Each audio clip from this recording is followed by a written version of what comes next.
Anchors on board, and we're getting ready to sail for another installment of Anchors Away. Thanks very much for joining us, everybody. Want to say hello to the panel. Ashley Ketz, Chief Meteorologist Keith Monahan. Guys, thanks very much. It's been a while. It's been a minute. It's been a hot minute. it's been busy. It's been busy. November is one of our busiest months of the year. We've had a lot of things going on. Well, I don't think we've done one of these in about... Probably since Trader Joe's opened in October. Yeah, let's not admit to our shortcomings, Bob. Right. Well, you know, it is what it is. But we enjoy getting the opportunity to kind of get away from the anchor desk and sit here and talk about some things that are in the news and some things that are on our mind, some things that we're all involved in. I want to take a look at what is on deck for this go around, at least some of it. Impeachment, I put that in as impeachmiss, thus the season. No. But thank you for correcting the spelling, guys. And then making it to the finish line, what we all deal with during the holiday season, and the most precious gift, something I'll talk about. We can all talk about it at the end of this. But first, let's get into this, the impeachment season, because that's what it is. We're at the point right now where I think they're looking at specific articles of impeachment. They haven't been introduced yet. Abuse of power, bribery, obstruction of justice, obstruction of Congress, all trying to get President Trump impeached. I don't think a lot of people have been talking about, well, yeah, they want, you know, certain factions of the Democratic Party, if not all of them, want him out of office. I found some of the hearings interesting today, and then Keith, we're talking about, because it got into the constitutionality, the structure of the Constitution, perhaps what the framers were thinking, what they weren't thinking, what they could think about. Naturally, they weren't thinking about, you know, texting and things like that. Right. But they were thinking about the nuts and bolts of it. And when it gets to the bribery, they discuss what is bribery, what isn't bribery. And it's almost kind of, they got into discussion of, well, now you're going to get into the definition of what does that mean? What is the meaning of Reminiscent of what is. Yeah, exactly. And it was, you know, it's gotten to a point where you look back and everyone in Congress saying, you know, this is a very difficult thing for us to consider. We don't want to be here. But yet a lot of these people have been calling for impeachment since day one. No, since day minus 60.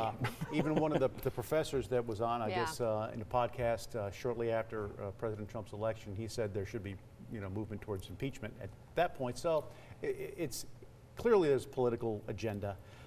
There's also a lot of vetting that has to be done because there is some concern about what was done on this telephone call with Ukraine, what wasn't done, who else was involved. So there is a lot to get to, and we're going to get to all. No, we're not going to get to all of it. We're going to break down each witness, and we're also going to. And there are a number of steps, and I think they're in an interesting situation because some of them say we need to move quickly and get this down the road because they're going to go on break, and then this thing's going to sit for a while. And then they're actually going to hear from constituents on, you know, we don't think you're getting anything done. You're spending so much time on impeachment. Then they come back and they've got an empty basket, or they have to move to another, you know, another direction, and censure may be one of them, and they may get Republicans to agree on that one. I don't know. I think it's all theater. The framers were very try to let folks know to be very cautious about taking this road, and they were very clear in some of the Federalist writings, which are kind of what the Supreme Court and constitutional lawyers use to kind of interpret how the Constitution was written in the frame of mind of the framers. And essentially said if it is not agreed on by a wide body of opinion across all political spectrums, then it shouldn't be done. And true, I mean, you know, since this president was elected, first, you know, they tried to get electors to change their vote. That was the first. And then when that didn't happen, from day one, you had talk of impeachment. People also have to realize the president does not answer to Congress. No. The Constitution is very clear about three separate co-equal branches of government: the Supreme Court, the Congress, and the president. The president doesn't answer to Congress. The Congress doesn't answer to the president. The Supreme Court doesn't answer to the president or Congress. You know, and the obstruction of Congress thing, I think that's a stupid charge. Because, first of all, it's not a court of law. Well, that's true, too. And some of the things that they're opposing, some of the subpoenas, are in courts right now. So they're being looked at and considered. You can't go ahead and throw obstruction because that avenue has and from what I understand, this was all done by the Intelligence Committee, and the Intelligence Committee does not have subpoena authority in the House of Representatives. Only the Judicial Committee does. Which is where we are right now. Which is where we are now, so there hasn't been any obstruction. You know, I mean, no matter what you do, you love them or hate them, you know, you're not going to change people's minds at this point. No. And what isn't being talked about, and I just love the way the media, and I'll say the media, not us, the national media, whether or not, and we have the transcripts of the phone call, and you know, the media, people weren't getting the quid pro quo thing, so they changed it to bribery. That's basically what they did. Keep kind of moving. They're Well, most people don't understand that anyways. yeah, I mean, bottom line is, first of all, who says Joe Biden's going to be his opponent anyway? Who says he's going to win the nomination? Secondly, I'd want to know if a congressman's son or a vice president's son was on the take in another country for multi-million-dollar job. You know, why are we not missing that too? You know, we have a treaty with Ukraine after the fall of the Soviet Union, wherein that both governments would help each other in corruption cases. So I think we're pretty much okay. We'll see if there's any corruption. I mean, some people don't like Donald Trump. I'm sorry, he's the president. Personally, I didn't like Barack Obama, but he was the president, and the bottom line is, you'll have your chance in 2020 to make your voice known. And the other thing they're forgetting, I'm sorry, I'm just off. I'm an international affairs, American politics major from the Air Force Academy, so I know a lot about the workings of the government. Number one, I don't think the reason they want to make it quick, Bob and Ashley, is because we have several senators running for the Democratic nomination, and the Constitution is very clear during the impeachment trial, which occurs in the Senate. Just because he's impeached doesn't mean he's thrown out. It gets referred to the Senate. The Senate acts as a jury. The Chief Justice of the Supreme Court acts as the judge, and all senators must be present for every moment of testimony during the trial that would occur. There you go, right? So, yeah, sure, the Democrats want this to get done quick so they can get back on the campaign trail. So it is the timing of it all, is just even for the American people. It's just one gate after another. The Russia hoax. Mueller came out, there's nothing to this. Mueller went to Congress and testified. Well, there's nothing here. And if you look back too, Ashley, when during the Clinton impeachment, I mean, some of the same arguments are being made. It's like, what benefit is this having on the country or the presidency? Yeah, because we're almost seeing, history repeat itself. Totally different accusations, obviously, but you can go back in history and read about it, and the professors that have testified today. It's just very interesting that we're still talking about this more than 20 years later. Yeah. The same arguments. We're breaking down, what is impeachable here, and that's exactly what the committee is trying to figure out. And that also ended in unmitigated disaster for the Republicans in the next election. They lost the House. So, and well, I won't go too far into it. I'll just say, you know what? We got a lot of bills we got to pass. We got the Canada, Mexico, United States trade bill has to get passed. We have a lot of things that are broke in this country. Let's just move on. We have an election coming up in less than a year. Decide then. Here's a bit of advice, and I tell this to a lot of people we're going through, whether it's a mass shooting or something like this. You can tune it out for a while because there's going to be so much coverage of it. You can, especially during the holiday season, tune it out. Dip in the beginning of the week, dip in the end of the week. You're going to get the same amount of stuff, one way or the other. And don't stay in an echo chamber. No, listen to everybody. Look at both sides. No matter what side you fall on, look at both sides' arguments and make an intelligent, informed decision for your opinion.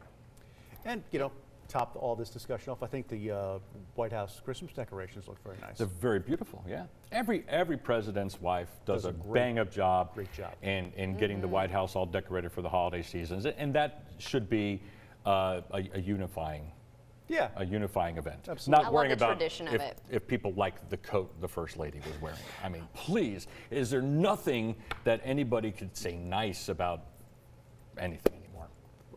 Right, we can go off on that too. Say nice things or don't say anything. And it is that season too. We're all rushing around and we're trying to get things done. We're trying to get our houses decorated, and this, that, and the other thing, getting our shopping done. And you've got to come up with a plan, I think, at this point, at least at this stage in my life, where you've got to pull the plug, pardon the pun, on so many things, because you've got to stop and enjoy the time. Yes. Not just kind of It will never all be done. Right. The Never, laundry all will be never done. be done. But I mean, you can try. I'm trying really we try hard. to get to a but point. It's like, okay, let's just stop and slow down. Mm-hmm. Let's get together and do things as a family. And we talked about this too a couple anchors away ago. The meditation things on YouTube. I lean on these things. You know, I get the opportunity. It takes me about an hour to get to work, and I'll listen to these things, and it just kind of settles you down, puts you in the right frame of mind. Do you guys have any go-tos to try to get through it all? I don't know. I try to stay off social media. Try? That doesn't even work, right? That's part of our job too. We so are it's hard. always scrolling and surfing. I'm sure a lot of you find yourself doing it, but every once in a while you'll see a post that hits you and you get refocused for a minute and you put your phone down and you're like, everything I've done today has meant nothing. Let me get back to what really matters. Exactly. So just little moments in the day, I always try to look for those. And whether it's meditation, some people pray, it's, you know, there are signs all around you. It's the holidays. There are so many beautiful remember, things around us. It's the holidays because it's Christmas.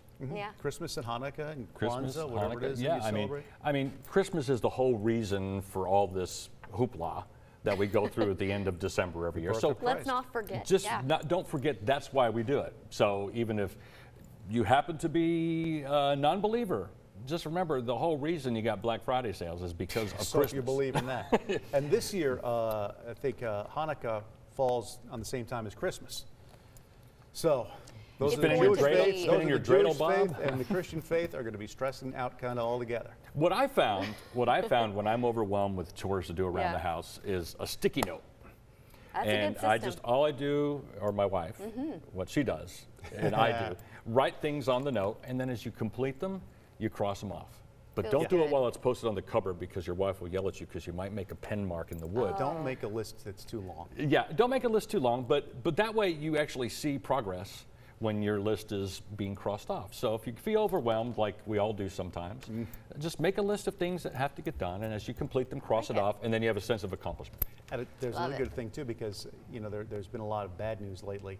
You spend some time watching the news, you realize that boy, you got a lot to be thankful for. Yes. You know, there are a lot of folks out there going through some tough stuff right now, and a lot of things to be thankful for.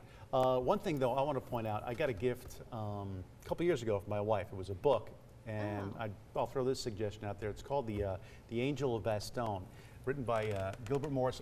He's from Arkansas, actually. He passed away a couple years ago. It's a great book. It's not a big book. It's not a heavy read.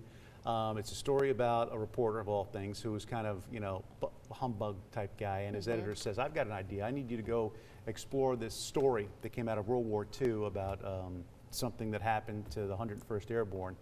And he's kind of hems and haws, but then he gets deeper into the story, and it's just a great read. It's especially around this time of that's year. a neat gift. It's so if you're looking for a stocking stuffer, that's my contribution Love it. to that. I'm sure you can get it at your local bookstore. Well, you probably could, and or you could probably get it on Amazon or something like that. Anything else that you guys like to share for the holiday season that's coming up? That we're in? Christmas, hey, Christmas lights. Christmas lights. That's right. We were out today. That's why I'm kind of casual today. We were out today at the infamous Christmas on Coventry. Covington. Which Christmas was on Covington. used to be in Sherwood. Used to be in Sherwood. I convinced And Bob to go. You've been once. I know, and Tim Burr kept I've trying to taken get it me to in come twice. out there. You pushed me, went out there, and was overwhelmed. Yeah, I mean, in a good way. Good way. in a good way. I mean, it's an OCD nightmare because of so much stuff going on. But they've moved. So it's no longer Christmas on Covington. It's Santa on Sales Road, Sayles. It's up there in northwest Pulaski County, west of Jacksonville, and not too far from Little Rock Air Force Base, because a 130 went over, and I think he rocked his wings when he saw the lights. He tried to landing land. beacon. The International Space Station, I believe, might have seen those lights tonight. Golly. Mr. Bird does a great job every year. He actually has created a drive-through where you drive your car through, and there's also a parking area where you can park. Get the kids out, they can get to meet Santa, get a candy cane. What a things gonna dream for spread him. out. And a lot more spread out. He's not building up anymore, he's building out. And also he's taking donations for Wounded Warrior as well Couple as of great causes. Make-A-Wish. So, you know, if you can spare it, drop a little change in his donation bucket and stop by and let the kids get out and wander around and just take in the good feeling of Yeah. Christmas. And if you have a Christmas display, you're looking for If it. you have a Christmas display, we want to decorate shame you like we did today at Santa on Sales. You can enter for your chance to win a $250 gift card courtesy of our friends at Red River Auto Group. Chief Keats Holiday House, just upload a photo of your wonderfully decorated Christmas home to krk.com/holiday-houses. We have one more live shot next week. We're going to go to a random home. And then on the 18th, which is Wednesday, 2 weeks from today, we will be at the winner's home. And of course, we'll let the winner know And before they we get get there. that cash, that gift card. Yeah, they get that gift card right there. Mitch from Red River comes on out and Mitch is a good guy. present it. Yeah, he's a good guy. And Red River Auto Group sponsoring it this year. We're thankful they're doing that. And really, Christmas decorations kind of lift your spirits and they get you in the mood. So They do. They do. And don't forget, we have the the lighting of the Capitol coming up this Saturday as well. That's right. And we also have next week, we've got a food drive, Arkansas. We're going to raise donations for families in need. So we want to make sure you guys, that's Wednesday the 11th through all our newscasts. So get involved in that. A lot of things to do. Oh, yeah. All of it is on krk.com. Yeah, and the company Christmas party coming up Saturday. So, and, well, I By guess invitation we can't only. Okay, thanks for pointing that. Guys, thanks very much. And thank you very much for joining us for this installment of Anchors Away. Certainly hope you have a fantastic week. We'll talk to you next time. Can I come?